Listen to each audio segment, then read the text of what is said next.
Corporate needs you to find the differences between this picture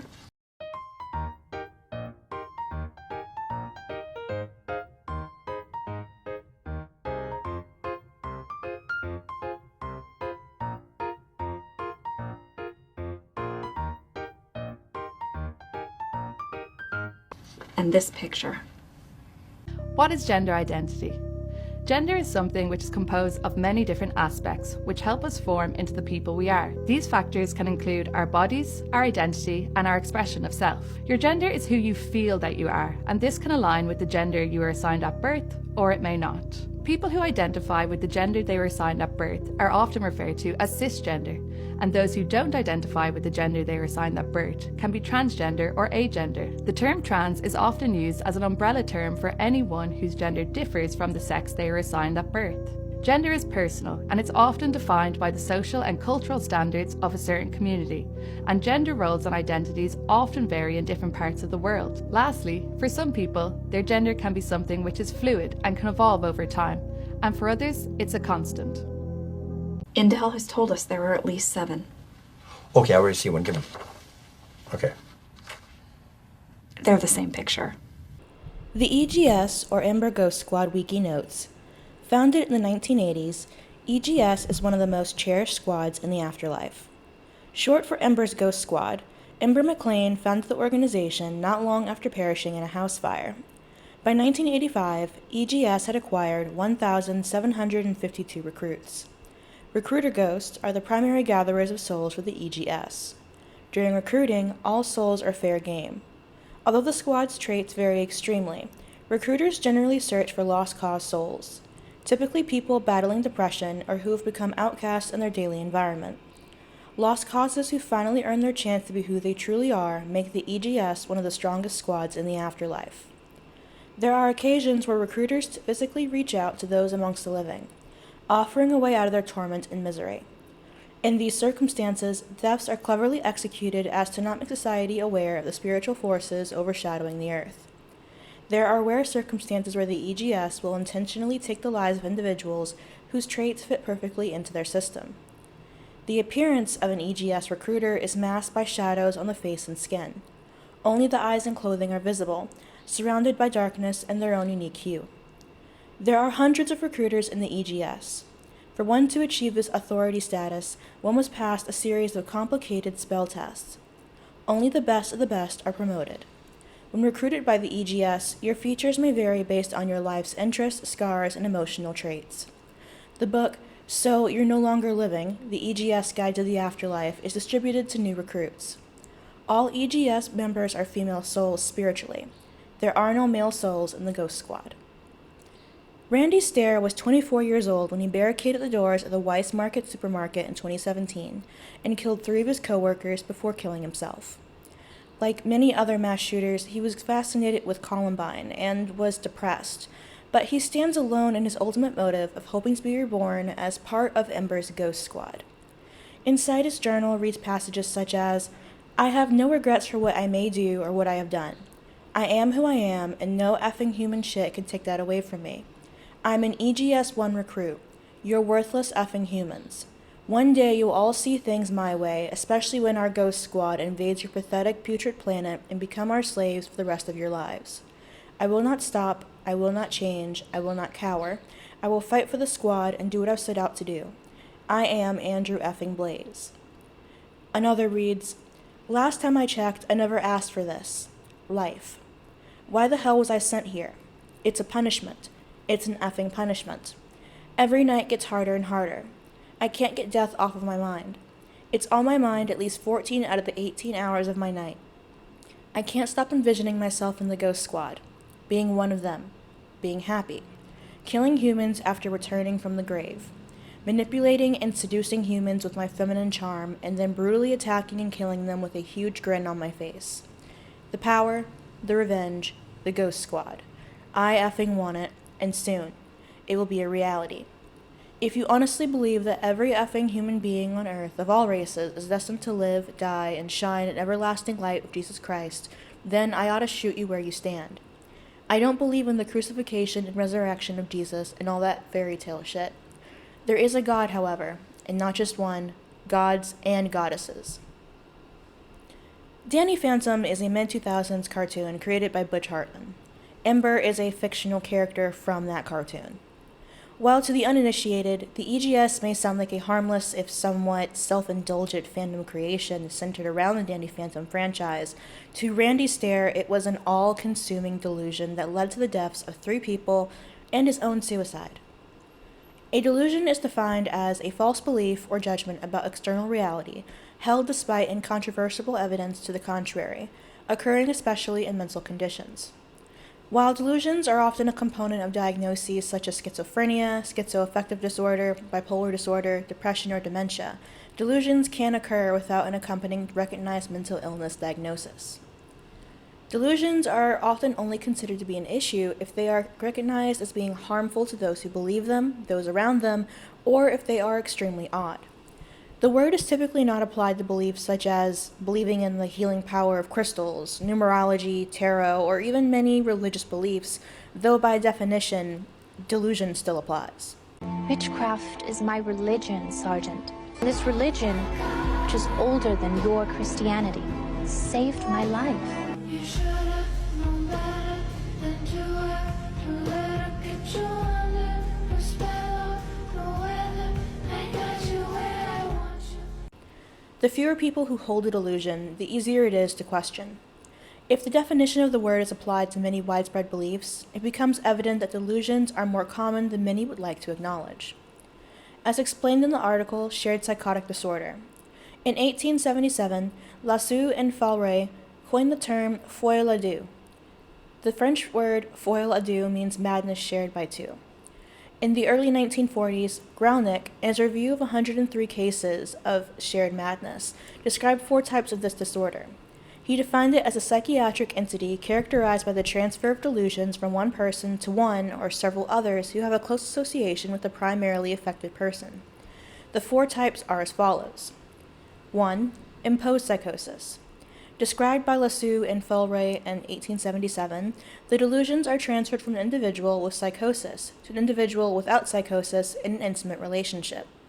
The delusions in the induced individual soon disappear once the two are separated. 2. Simultaneous psychosis. Described by Regis in 1880, both partners share the psychosis simultaneously. They both have risk factors through long social interactions that predispose them to develop this condition. There are reports of sharing genetic risk factors amongst siblings. 3. Communicated psychosis. Described by Merendon de Montiel in 1881. This type is similar to imposed psychosis. However, the delusion in the secondary partner occurs after a long period of resistance. Also, the secondary partner will maintain the delusion even after separation from their partner. And 4. Induced psychosis. Described by Lehman in 1885. In this type, new delusions are assumed by an individual with psychosis who is being influenced by another person with psychosis. Make no mistake, the widespread acceptance of concepts which have no scientific basis, such as of a gendered soul and gender identity, is a form of shared delusion. Hey, my fellow ladies out there. So, men think they own you. Take it from somebody that used to be a man. You got boobs. You got a vajayjay. Guess what, honey? You own them. Trust me, they want it. Make them earn it. Gender is nothing more than the expectations placed on a person because of their sex. Gender consists of stereotypes and is a form of oppression. Pretending that gender is innate or separate from sex ignores the reality of sex-based oppression and is a progressive way of supporting gender essentialism. Women are not inherently predisposed to enjoying pink, being subservient, unassertive, or being better at cleaning. Men are not inherently less emotional, more rational, better at math, or inclined to specific hobbies. What is considered masculine and feminine changes over time and culture, but what is associated with women tends to be in service of the patriarchy and degrading or compromising to women. Hence why objecting to femininity is not a rejection of womanhood itself. Just because psychology is a science does not make it infallible. The current infatuation with gender identity and transgender identification as a shortcut to treating other mental ailments will not last. Phrenology passed. Lobotomies passed. This will too. However, for now, the psychology field often supports delusions via the validation of gender identity. Did you know that trans is an umbrella term that includes multiple gender identities? Let's talk about what it means to be gender fluid. A gender fluid person is someone whose gender changes over time. They may identify as a binary gender sometimes and non-binary at other times, or a combination of both. They may use different pronouns depending on how they feel for that particular day, week, or longer. Like the name suggests, there's so many different ways to be gender fluid, all of them valid. So if you know someone who's gender fluid, it's always good to keep checking on how they'd like to be addressed. Don't forget to follow us to learn more about trans identities. Biological sex is immutable. Taking hormones or undergoing surgeries might allow a person to be mistaken for the opposite sex, but it does not actually change your sex, any more than putting on a fairy costume actually makes you into a fairy.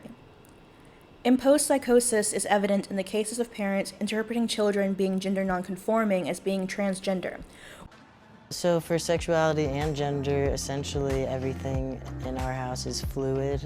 Fluid meaning that anyone can like anyone, and we encourage her to be open to any type of relationship.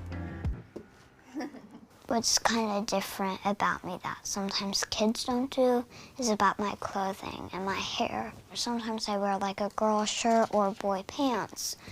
So I made a picture. It says a boy self right here, girl self right here. So I said boy, girl, girl self, and boy style, because that's what I do. Because these are in the boy section.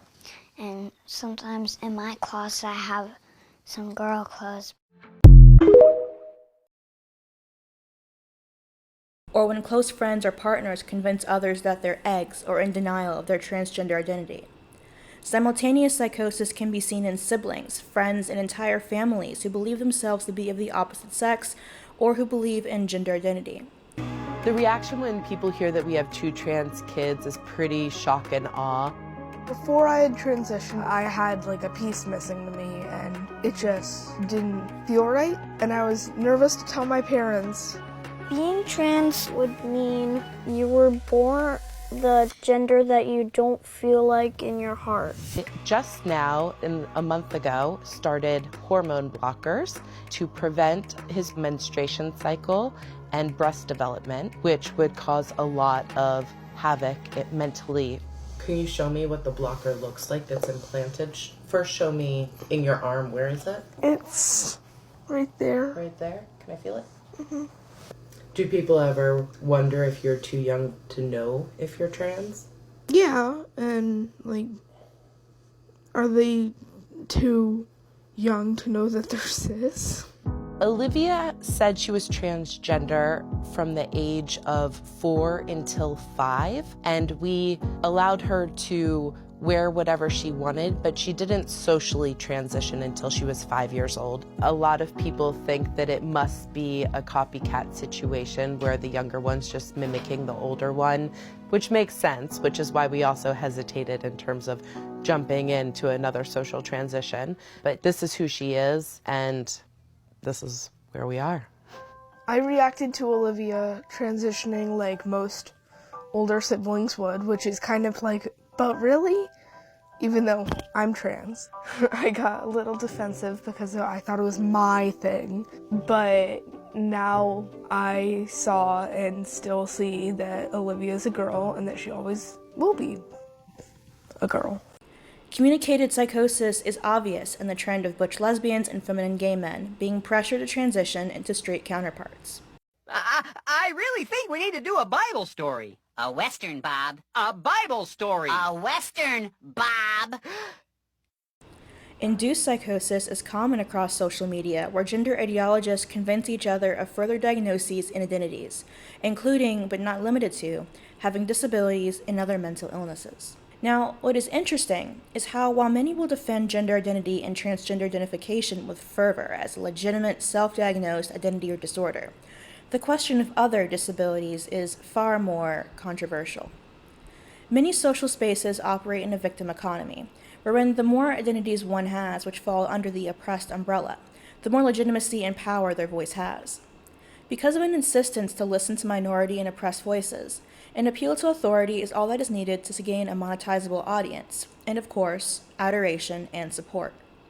This is known as the appeal to authority fallacy, which refers to the use of an expert's opinion to back up an argument. Instead of justifying one's claim, a person cites an authority figure who is not qualified to make reliable claims about the topic at hand. Because people tend to believe experts, appeal to authority often imbues an argument with credibility.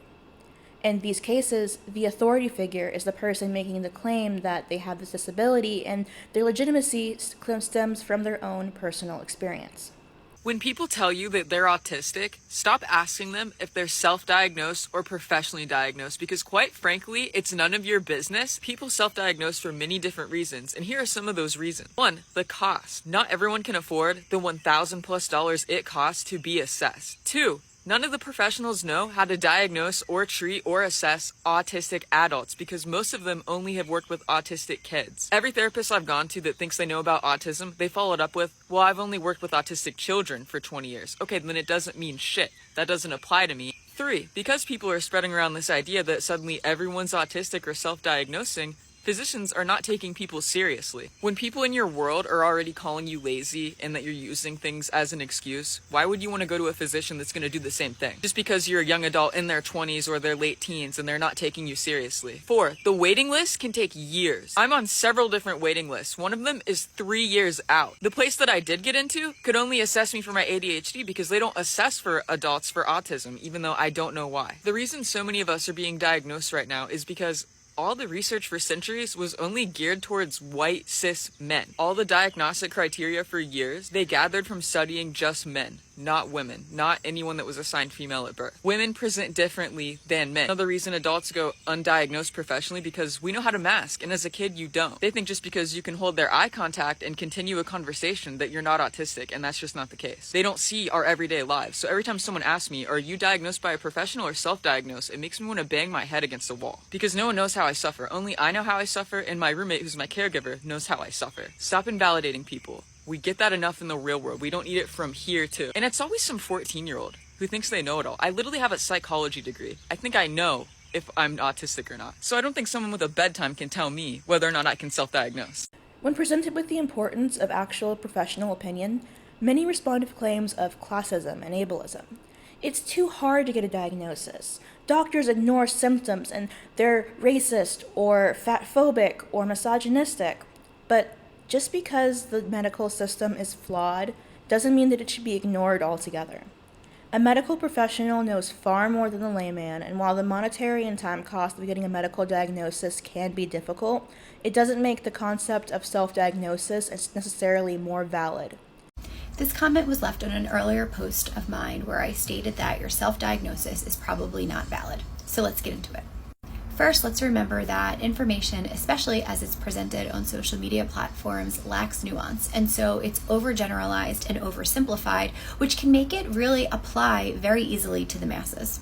Healthcare professionals go through a pretty rigorous education and training process. An individual just looking at a list of symptoms is not really qualified to adequately identify symptoms and make a diagnosis. Without that expertise, you could misidentify symptoms or misattribute them to the wrong condition. Self-diagnosis is also heavily influenced by personal beliefs, emotions, and preconceived notions. This is going to really cloud your judgment. You also may not be aware of important factors and symptoms that are crucial for an accurate assessment. Lastly, confirmation bias tells us that we're much more likely to focus on information that confirms our preconceptions. Part of this stems from rising anti-intellectualism, as the internet itself has made the idea of an expert obsolete by providing a myriad of so-called facts, regardless of how factual they are, at one's fingertips. In turn, this makes it easier to feel educated even when one isn't. As Tom Nichols writes in The Death of Expertise, the internet has accelerated the collapse of communication between experts and lay people by offering an apparent shortcut to erudition. It allows people to mimic intellectual accomplishment by indulging in an illusion of expertise provided by a limitless supply of facts. The victim economy, combined with the rejection of intellectualism and the blind acceptance of delusion as harmless, has led to an epidemic of self-diagnosis of disability, otherwise known as disability faking. Skepticism is construed as inherently malicious, especially when identity and diagnosis become intertwined. As a result, there is a large overlap in those who consider themselves to be transgender and who self-diagnose, as the communities that they belong to venerate those who hold higher valued victim identities. However, like AI systems learning from the output of other AI, these self-diagnoses are built off of misinformation, creating large populations of people suffering from what healthcare professionals call mass psychogenic illness, or more recently, mass social media-induced illness, or Munchausen's by internet. An article from Healthline reports that only 27% of the most popular autism-related TikTok videos contained accurate information, and 32% of videos were overly generalized, while over 41% were completely inaccurate. Regarding DID, or dissociative personality disorder, a study was conducted which analyzed 60 YouTube videos and 97 TikTok videos. After classification, 51.7% of YouTube videos were useful, while only 5.2% of TikTok videos were useful. The rise of DID as a self-diagnosis has been especially concerning, as the estimated prevalence ranges from 0.4 to 3.1% globally, but is increasingly common on social media. Hello there, my name is Remus. I am Remus Lupin Fictive from All the Young Dudes. I'm 17 years old and I am a trauma holder. I am the newest split of our system, and I split because of our chronic illnesses and our general pain levels being too much for our system to manage. I am the only system member with an accent, which is difficult because our mouth is not made for my accent. So I have to relearn how to do my fucking accent. My front patterns are directly tied to our pain levels, which is really infuriating, but I seem to be the one who is able to handle high pain levels the best. I think it has something to do with the fact that lycanthropy and chronic illnesses in general are very similar mentalities. I do have some pseudo-memories from my source, which is All the Young Dudes, not Harry Potter. I would like to make that distinction. And I will say that that is probably the most difficult thing to deal with. I have memories of being a person that I technically, literally never was. Which means that I miss things that don't exist. I like reading, I like smoking, and not much else, if I'm honest, mate. It feels very weird being a man in a system in an AFAB body, but I will say I think I am adjusting to the dysphoria quite well. And that is all I can think is relevant information for me, so it is a pleasure to meet you all. Now, it is evident to anyone who watches those who post DID content that they are faking. Not only do they often create alters, like creating original characters for fanfiction or roleplay, but they connect these creations to media like anime and non-human characters. Switching between alters on camera by changing voices or fixing their appearance is common, especially without a trigger to do so. Overwhelmingly, the fact that individuals are online at all and speaking of this disorder makes it doubtful that they actually have it, as immense trauma is required for the disorder to present at all. Chicago psychiatrist Richard Baer, who has a history of treating DID patients, notes that for people who actually have the disorder, their dissociative states are normal life. It's really unusual for a DID patient to present themselves saying, "I think I have DID." Instead, they usually knock on the therapist's door because of crippling anxiety, bone-chilling depression, or unsettling memory gaps. Oh God! Moving on. Send me to Canada!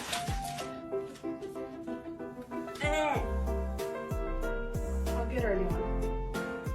Wow! Wow! Wow! Eat the burrito. No.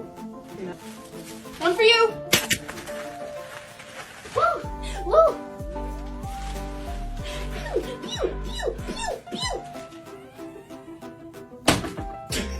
Mine. Mine. Mine. Mine. Mine. Nope. Nope. Nope.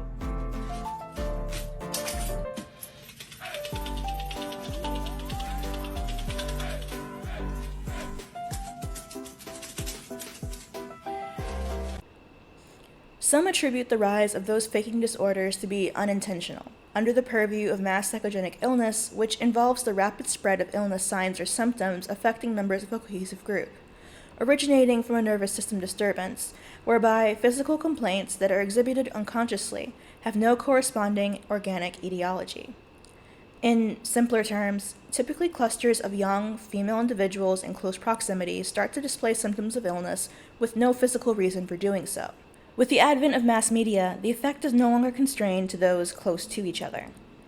As described in The Tick in TikTok and Where All the Systems Go, mass social media-induced illnesses proposed Virtual Index Case is a popular German YouTube influencer who posts extensively about his Tourette syndrome.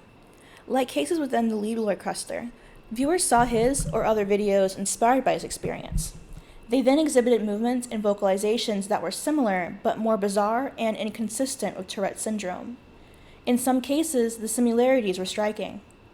Olvera et al.'s 2021 study of individuals posting about their tics on TikTok in March 2021 found that 53% had a vocal tic of saying beans, even non-English speakers. After a review of many videos, the research team found this is a vocal tic of an extremely popular British YouTuber. Movements were more extreme, complex and destructive, like throwing items, copopraxic, more frequent, and more numerous in type than typical for Tourette syndrome. This is the digital heir of the mass motor hysteria subtype of mass psychogenic illness, and it is spreading.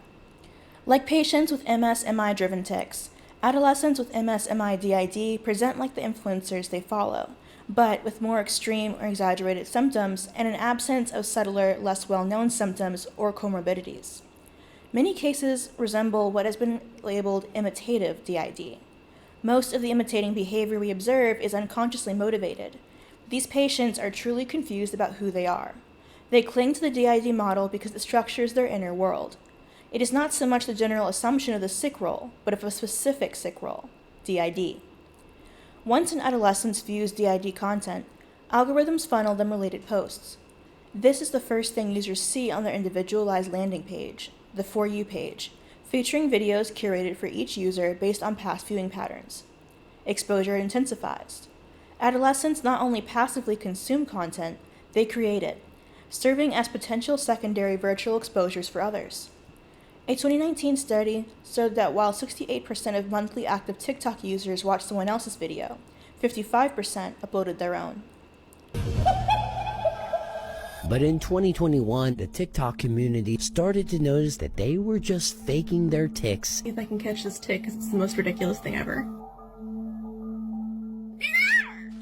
It does not. You cannot choose your tics. They happen when they happen. And it even seems like Emerald was just mocking those with the condition. There's a fish on the floor. There's a fish on the floor. Suspicion grew even more because people now pointed out that their videos are clearly staged. And in response, Emerald made this. Others point to the purposeful faking of disorders. This theory is supported by the presentation of falsifiable claims, exaggerated and extreme characteristics, centering the illness in everyday life, physician shopping, and extreme research. Effort goes into procuring and acting out the correct symptoms to receive the desired diagnosis, hence the Munchausen by internet. It's undoubtedly a lot of work and one which requires sustained deception. So the question is, why would anyone want to pretend to have a horrible disorder that they clearly don't have? Quite simply, because it makes them special. The West has grown increasingly individualist over the last 20 years, wherein class consciousness and aligning with others over commonalities has fallen out of favor. Personal choice takes precedence over cultural and social influences, making way for various identities which ignore the common thread of sex-based oppression.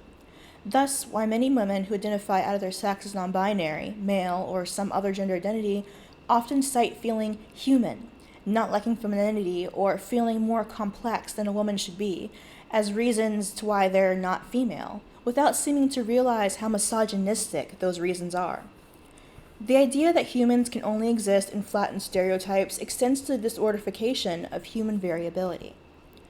Diane Franz, PhD, a pediatric psychologist at Children's Hospital New Orleans, notes, "The tendency to look for a diagnosis to explain any variations in personality and behavior takes away from accepting normal variety among children and adults, and minimizes the significance of living with a significant disorder that impacts many aspects of the person's life.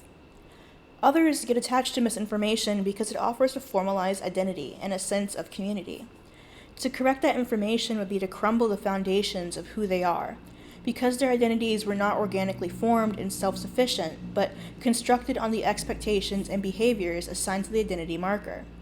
The search for uniqueness leads to the same forms of it: certain haircuts, hair colors, fashion, and makeup trends alongside behaviors and identities." Francesca? There's no need to shout. Miss Francesca, tell us, what are your hobbies? I play the pianoforte. And your other interests? Pianoforte does take up a great deal of my time. Who are you besides your hobbies? What makes you tick? Lately, I have been enjoying Ries. His piano trios are quite beautiful. And Beethoven's Appassionata. I could listen to it forever. I once heard a rumor the trios was written to convey his feelings for Mademoiselle Ludwigs. Do you not think you can feel it in the music? I mostly enjoy the chord progressions. Enjoyable music, yes? If I am being honest, no. The pace is too fickle. Just as you think you are starting to comprehend the melody, the song is over. A song like this would be far sweeter if it were played in 3/4, so one could in fact feel the music. Lord Kilmartin, he had the music we heard earlier this week rearranged exactly as I imagined it. An excerpt from Teen Social Media-Induced Illness Requires Careful Workups notes, "Some kids describe their normal hobbies and fidgeting during a boring class, and yet they've latched on to psychiatric terms saying, 'I have these special interests, and I'm stimming. Clearly I have autism.' I find myself gently de-diagnosing the teenagers I see in my office at least a few times a month." Retu, the author of an article in the Journal of the American Academy of Child and Adolescent Psychiatry in October 2023, said it is understandable how teens latch on to these conditions. "All of us can recognize parts of ourselves in some of these diagnoses. We are all on the ADHD or anxiety spectrum somewhere," he said. "Our DSM forces us to put individual into a binary category. Either you have a diagnosis or you don't. But that's not the way the brain works. All these disorders exist dimensionally." Redu sees several risks of teen diagnosing that are not fully vetted. Adolescence is a time of identity formation, and teens may attribute too much of their identity to a psychiatric diagnosis, he said. These diagnoses can be difficult to remove, and they still carry significant stigma against peers and consequences down the road. For example, when applying for certain jobs as an adult. They may also lead to overtreatment or unnecessary childhood exposure to medications, all of which carry some risk, he added.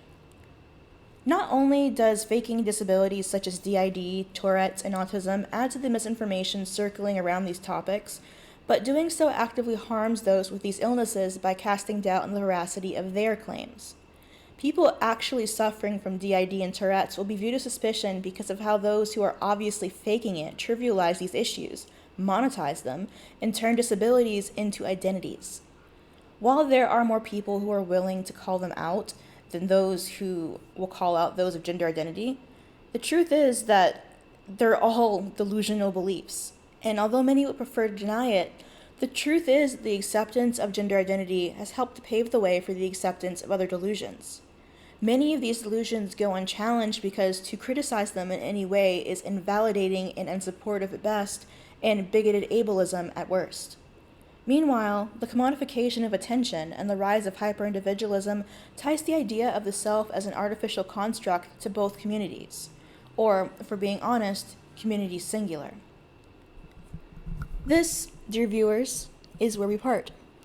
I got kicked off my parents' Netflix because I'm living in another country and I have for several months now, and I knew it was coming, but you know, when I'm falling asleep, I like putting on like a show that I've seen enough times that I can't get drawn in, or editing, for example. That way I can like semi-focus background noise, right? So it used to be that I'd like rewatch Grey's Anatomy from seasons 1 to like 13 and then restart, or The Office before they took that off, you know? But now, don't have Netflix, so back to YouTube. Well, before I found out that they have pretty much every Transformers series online for free, which is what I've been watching on repeat for the past like month, I started watching more YouTube videos from sides that I wouldn't typically look at. I'm not someone who's into the drama side of YouTube or whatever, but there's this one guy who's doing videos on DIG fakers, and his is more of an entertaining, like, just like, oh, look at how silly they are, play video games, make commentary, make fun of them. But what really got me was that, like, people are believing this. You're being nice enough to play along, and you really care if someone says that you're a big meanie pants for saying, no, you're fucking faking it? Okay. Having done a couple rewatches of some of his videos of other creators, learning about ticks and roses and all this stuff, I'm still sitting here amazed that anyone is validating this. You really, like, we all had those kids in middle school who were like, I'm a werewolf, and you know what, it's different for them because only people who remember that were their classmates and themselves, and there's no like online proof for the most part. These kids are out here with their whole faces pretending that they have multiple personalities, and the fact that people are unwilling to call out those delusions for what they are, and it's the same sort of, it's better to be nice than it is to be invalidating, that same mindset that sees people support gender ideology. You're a dude who wants to be a woman. That's a delusion. You aren't a woman. You just want that. I want to be a vampire. That doesn't mean I am one. If we stop pretending that delusions were real, maybe we wouldn't be at this point where you're just not able to invalidate anyone by being honest. But hey, this kind of thing has been going on for a while. I think it's just a side effect of social media and mass media. I do think that if we were more willing to call out the fact that this is stupid, we would have less people with their faces out on TikTok playing along. But maybe I'm wrong. Every day I wake up and think, maybe the world really is more stupid than I thought it was. Anyhow, if you guys have any comments, questions, or concerns, you can leave them in the comment section down below. And I'll see you guys next time. Bye.